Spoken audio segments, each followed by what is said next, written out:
Welcome to our Devos this week. We are talking about the subject of soul care. That's care for your inner being, the immaterial part of you who really is you and who often gets overlooked. I said on the first day, we spend a lot of time talking about our bodies and staying in shape and staying healthy and trying to do those things. But how often do you get asked the question, how are you feeling in your soul? There's no physician that you can go to for that. The UPMC doesn't have a specialist where you can call them and they evaluate all that's going on in your soul. So it's up to you, between you and the work of the Holy Spirit, to evaluate what's really going on with you.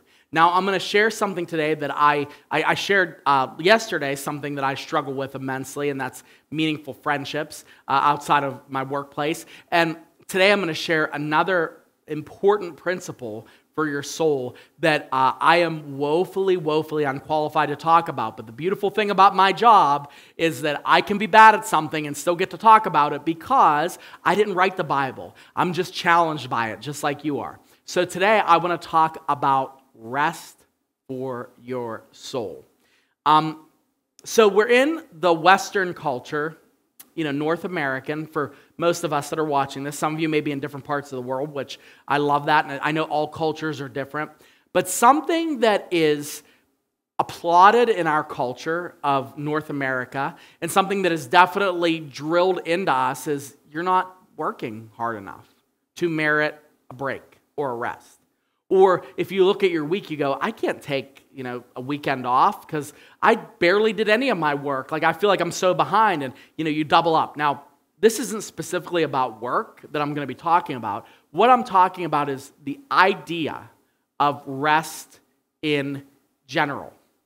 It's such a big deal that it's one of the 10 Commandments about keeping the Sabbath holy. Okay, now again, we're under grace, we're not under the law, and we love talking about that when we're about to do something that God is pro, right? Like when God says it's a good thing that you rest, we're like, yeah, I'm under grace, I don't got to do that. But remember, Jesus also said the Sabbath was made for man, not man for the Sabbath. So there's something inwardly connected to rest that is something necessary for your soul.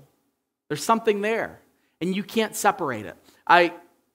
It's really interesting because I seem to come up with books that I've read over the last year that have preachers that are really high driven, high personality, high octane, multi-site churches. They're not as our church is small by comparison, but they all have the same experience. They go really hard in the paint when it comes to what they're doing and their work, and then all of a sudden, they hit a wall and they burn out, okay? They fizzle out, and they go through like an existential crisis, so to speak, because they have hit a wall. They haven't been giving their soul rest, so they have to end up taking a long time off, or they make a decision to bring on some people to counsel them or whatever, but it's really fascinating. John Mark Comer talked about it. Carey Nieuwhof talked about it. Craig Groeschel has been working through that in the beginning of this series of sermons in 2021, before the turn of the new year.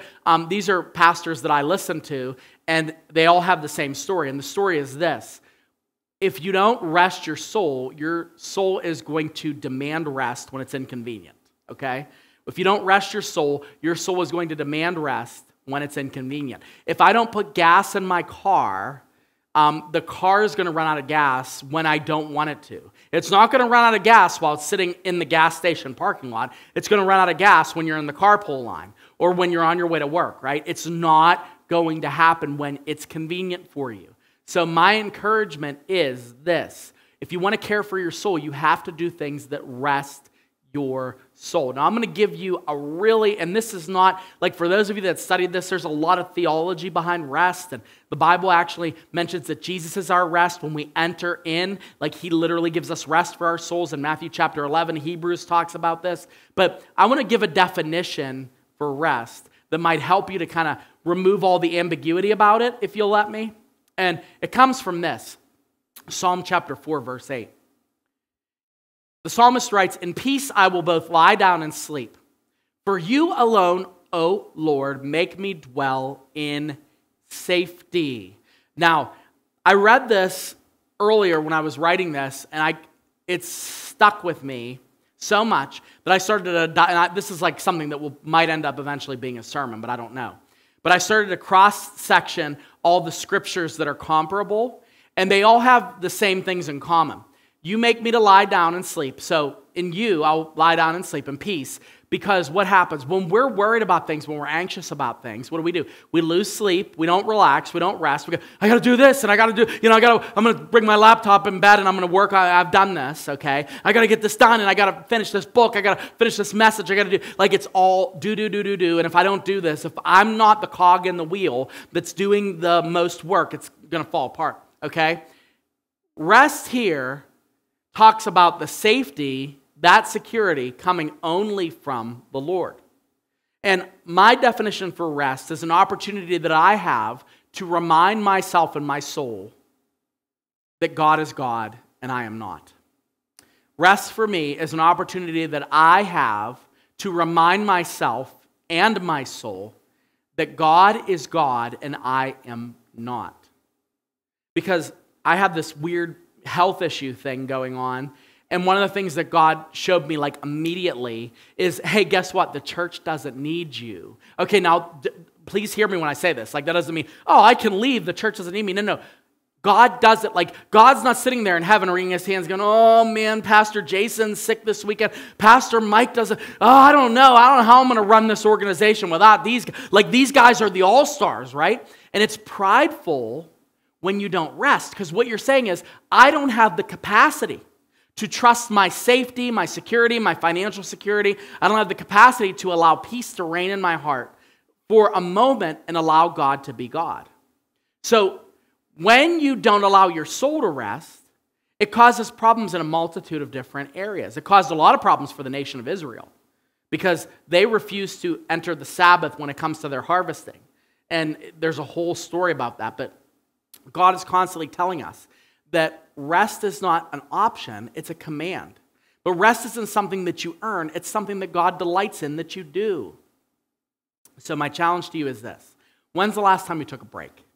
I mean, when's the last time you've done something that has no productive value whatsoever? That you allow God to say, hey, you take care of my life for a little bit.